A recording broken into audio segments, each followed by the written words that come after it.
Bismillahirrahmanirrahim. Assalamualaikum warahmatullahi wabarakatuh. Alhamdulillahilladzi bini'matihi tatimmus shalihat. Alhamdulillahilladzi arsala rasulahu bil huda wa dinil haqq liyudhhirahu 'alad dini kullihi wa kafa billahi shahida. Asyhadu an la ilaha illallah wahdahu la syarika lah wa asyhadu anna Muhammadan 'abduhu wa rasuluh. Allahumma salli wa sallim wa zid wa barik wa an'im ala sayyidina wa nabiyyina wa habibina wa imamina wa qudwatina Muhammadin wa ala alihi wa ashabihi wa man tabi'ahu dahu ila yaumiddin. Wallahu ta'ala fil Qur'anil azim. A'udzu billahi minasy syaithanir rajim. Idz taqulu lil mu'minina alay yakfiyakum ayyumiddakum rabbukum bi thalathati alafin minal malaikati munzalin. Amma ba'du.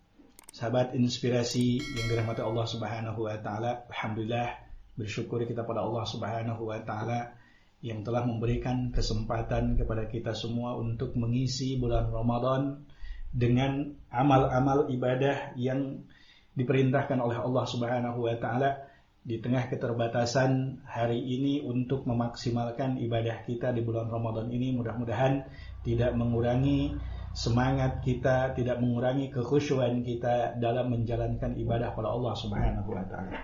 Sahabat inspirasi yang dirahmati Allah Subhanahu wa taala, di bulan Ramadan ini 2 tahun setelah Rasulullah sallallahu alaihi wasallam hijrah, ada peristiwa besar yang banyak dilupakan oleh kaum muslimin hari ini. Tepat bertepatan dengan bulan Ramadan, bahkan tanggalnya bertepatan dengan tanggal 17 Ramadan tahun kedua Hijriah, terjadi peristiwa besar Perang Badar. Mengapa disebut dengan peristiwa besar? Karena memang Allah Subhanahu wa taala pun mengistilahkan Perang Badar ini dengan Yaumal Furqan, Yaumal Taqal Jam'an, yakni sebagai pembeda, hari pembeda antara hak dan batil, hari di mana 2 kubu antara kubu hak dengan kubu batil itu berhadapan, yang mana sebelumnya belum pernah berhadapan sedahsyat ini. Walaupun secara lahiriah antara kubu hak dengan kubu batil, kubu hak yakni kubunya Rasulullah SAW dengan kubu kebatilan yakni kubunya orang-orang musyrikin Makkah itu sangat timpang. Dari kubu para sahabat radhiyallahu anhum, yakni pasukan Rasulullah SAW hanya berjumlah sekitar 313-314 pasukan, sementara dari orang-orang musyrikin Makkah itu berjumlah sekitar 1.000 orang. Kemudian ketimpangan itu pun didukung dari sisi peralatan perang atau persiapan untuk melaksanakan peperangan.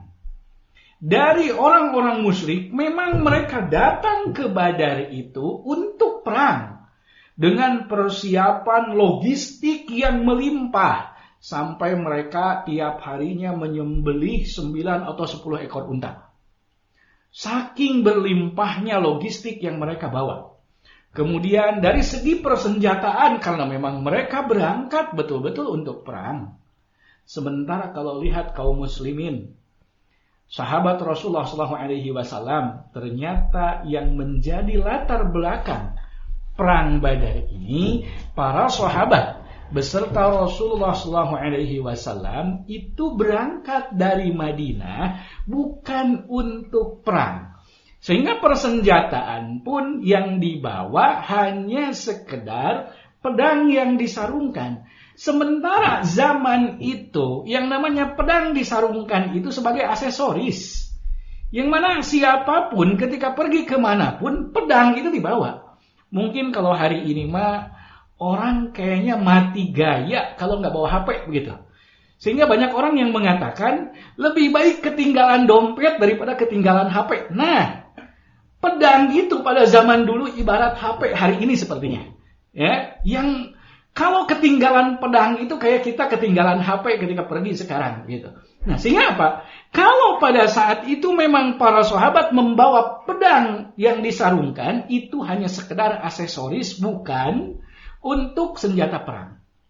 Sementara yang namanya perang tentu tidak akan cukup kalau hanya sekedar memakai pedang saja. Sementara kaum musyrikin dengan tombaknya, dengan panahnya, dan dengan perlengkapan tameng persenjataan yang lainnya.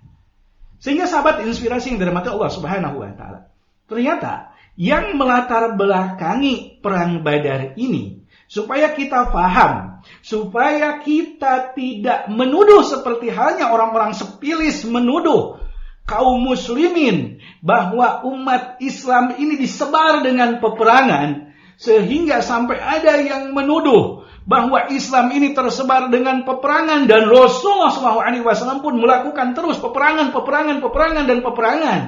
sehingga disebarkan dengan kekerasan. Maka pahami di sini latar belakangnya. Ada strategi yang dilakukan oleh Rasulullah SAW. Kemudian ada bentuk pertahanan yang dilakukan oleh Rasulullah SAW. Dan di sini salah satunya adalah strategi, dan ini kita akan katakan pantas kalau Rasulullah SAW melakukan perang Badar ini. Sehingga ini yang mesti kita paham. Kaum muslimin wa muslimat, sahabat inspirasi yang dirahmati Allah Subhanahu wa taala, yang melatar belakangi perang Badar ini pada awalnya bukan untuk peperangan, tapi untuk merebut hak yang memang itu adalah hak kaum muslimin, hak para sahabat radhiyallahu anhum muhajirin yang dirampas oleh orang-orang musyrikin. Sehingga ketika Rasulullah SAW mendapatkan kabar bahwa pasukan kaum musyrikin Quraisy mereka akan membawa barang dagangannya ke Syam, yang mereka akan jual di Syam, dan membawa pulang barang dagangan yang banyak, maka kaum muslimin pun, terutama para sahabat muhajirin, merasa tergerak untuk mencegah kaum musyrikin atau pasukan dagang yang akan ke Syam ini, karena pertama, ini adalah hak mereka, hak orang-orang muhajirin. Karena kalau kita kembali baca sejarahnya, orang-orang musyrik itu mereka orang-orang jahiliyah, orang-orang bodoh, orang-orang yang gak pandai, orang-orang yang tidak bisa membedakan mana hak dan mana batil, apalagi masalah perdagangan. Sehingga harta yang mereka akan dagangkan ke Syam itu sebetulnya adalah kebanyakan hak kaum muslimin yang ditinggalkan ketika kaum muslimin muhajirin hijrah ke Madinah. Karena apa? Orang-orang hijrah ke Madinah itu mereka betul-betul meninggalkan segalanya. Bahkan yang mereka bawa hanya sekedar pakaian yang melekat di badan. Padahal kita kenal Abdurrahman bin Auf, Utsman bin Affan, Talhah bin Ubaidillah. Bahkan kalau kita lihat 10 orang al-mubashiruna bil jannah itu 7 orangnya pengusaha. 10 orang dari al-mubashiruna bil jannah ini adalah 7 orangnya para pengusaha. Tentu bukan orang-orang ecek-ecek, bukan orang-orang yang tidak punya, tapi mereka itu, makanya mereka memilih Islam. Makanya mereka memilih untuk menjadi muslim karena mereka orang-orang cerdas, termasuk cerdas dalam masalah perdagangan.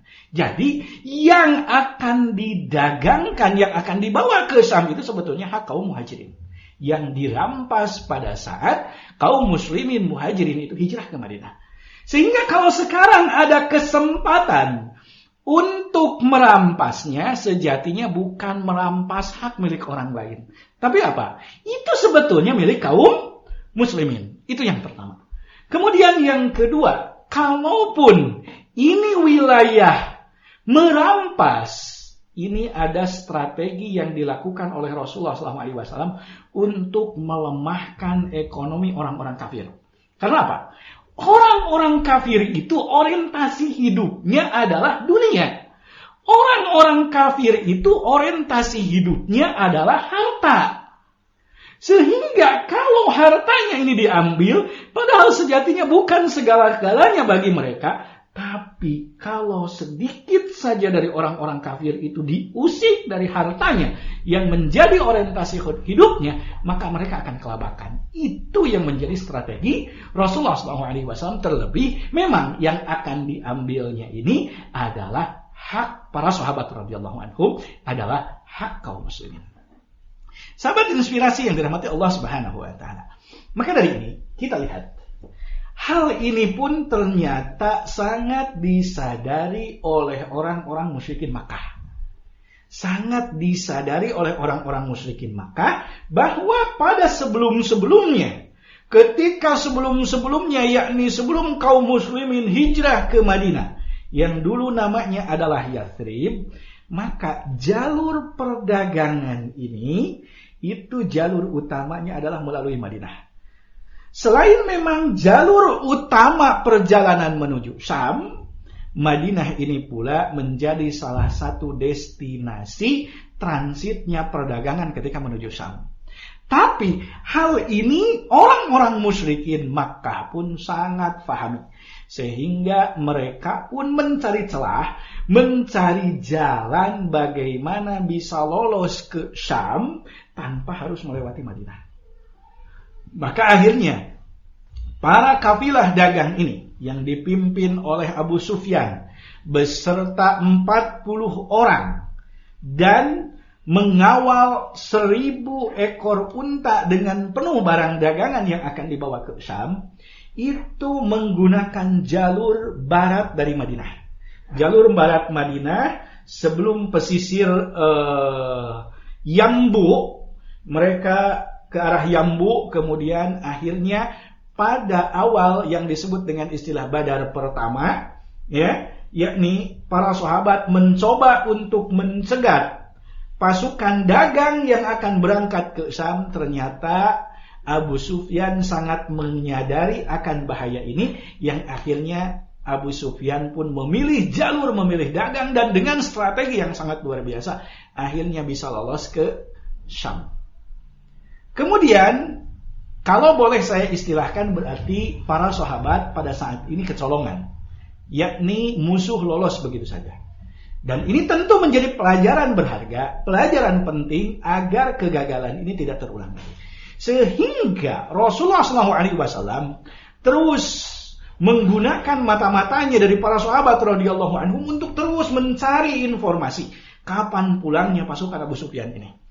Maka dari ini, kaum muslimin sahabat inspirasi yang dirahmati Allah Subhanahu wa taala, ketika kaum muslimin mendengar, atau Rasulullah SAW secara khusus mendengar bahwa pasukan dagang dari Syam itu akan kembali ke Mekah, maka dari sini pun Rasulullah SAW mengumpulkan para sahabat radhiyallahu anhum untuk mencegat pasukan Abu Sufyan ini supaya kali ini tidak boleh lolos lagi. Ya, sehingga hal ini kalau sebelumnya hanya sekedar sariyah, yakni Rasulullah SAW hanya mengutus beberapa orang sahabat saja untuk mencegat pasukan Abu Sufyan, di Badar ini, yakni yang menjadi penyebab utama perang Badar ini, Rasulullah SAW sendiri yang memimpin untuk mencegat pasukan Abu Sufyan. Dan lagi-lagi, ternyata kaum muslimin sahabat inspirasi yang dirahmati Allah Subhanahu wa taala, hal ini pun betul-betul terbaca dan tersadari oleh pasukan Abu Sufyan, sehingga lagi-lagi pasukan Abu Sufyan semakin barat dari Madinah untuk mencari jalan ke wilayah pesisir untuk bisa lewat supaya bisa sampai ke Makkah dengan selamat, karena barang yang dibawa oleh Abu Sufyan itu adalah 1000 ekor unta yang penuh dengan barang dagangan yang nilainya sekitar 50.000 dinar. Entah berapa triliun mungkin kalau sekarang, ya. Kaum muslimin sahabat inspirasi yang dirahmati Allah Subhanahu wa taala, mudah-mudahan dari sepenggal kisah perang Badar ini kita bisa mengambil hikmah, sehingga kita pun bisa betul-betul menyadari bahwa Islam ini adalah agama yang mulia, agama yang dibawa dengan pengorbanan Rasulullah SAW dan para sahabat radhiyallahu anhum.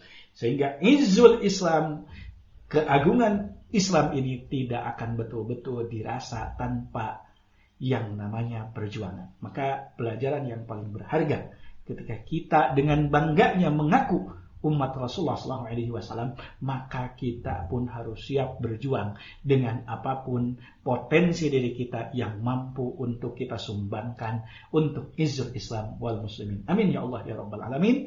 Mohon maaf atas segala kekurangan. Mudah-mudahan ada manfaatnya. Aqulu qouli hadza wa astaghfirullah li wa lakum. Wassalamualaikum warahmatullahi wabarakatuh.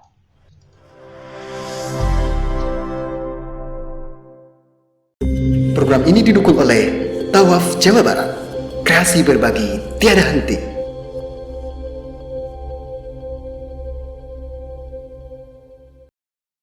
Mari kita dukung pembangunan Gedung Kutaf Al-Fatih Bandung Cikadut.